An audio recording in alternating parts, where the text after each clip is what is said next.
Hi everyone, this is Rich Formidoni from Korg USA, and today on In the Studio with Korg, I'd like you to meet the monotron.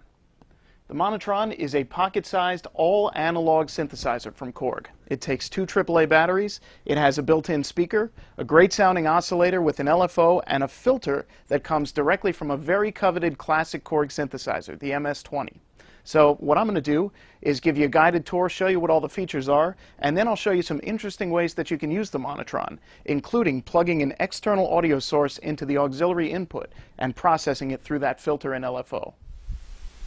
Moving from left to right across the monotron's top panel, we've got the standby switch, a VCO knob, two LFO knobs, and two VCF knobs. Well, what the heck is all that?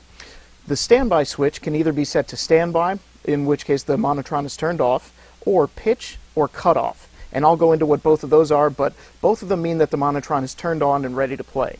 Now this first knob is VCO pitch, voltage controlled oscillator. It's the basic building block of sound, the foundation for the monotron. It's a sawtooth waveform that you can play by moving your finger along the ribbon. And there are piano keys painted on the ribbon, and they do match up to where the tones actually would be on a real keyboard.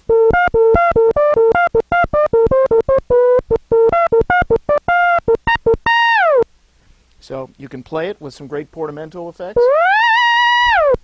And the next section is LFO, low frequency oscillator. And this is going to allow us to modulate the sound. And this is where this switch comes into play again. We can see the rate knob is blinking, but we don't hear any effect on the sound. That will happen when we turn up the intensity knob.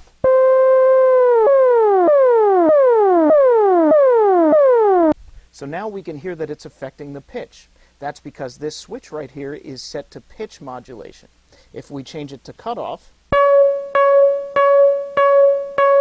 the pitch stays constant, but it applies the LFO to the filter. So this is the third section, voltage-controlled filter. This is the legendary analog filter circuit from the MS-10 and MS-20 synthesizers. So that's a very coveted technology there.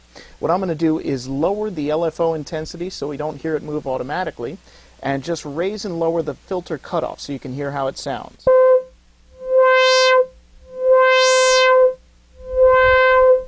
So it's got a lot of character there, and I'm going to lower the volume a little bit.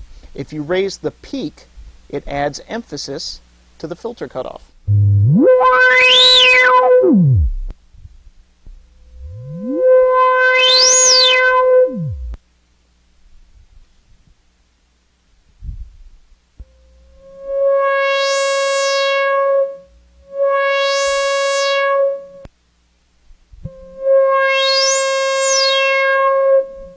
Now you can raise the peak to the point where the filter will do what's called self-oscillation. And this means that it'll create another note above the note that you're already controlling with the ribbon. So check this out. I've got it cranked up all the way, and I'm going to play the ribbon and modulate the sound using the filter cutoff.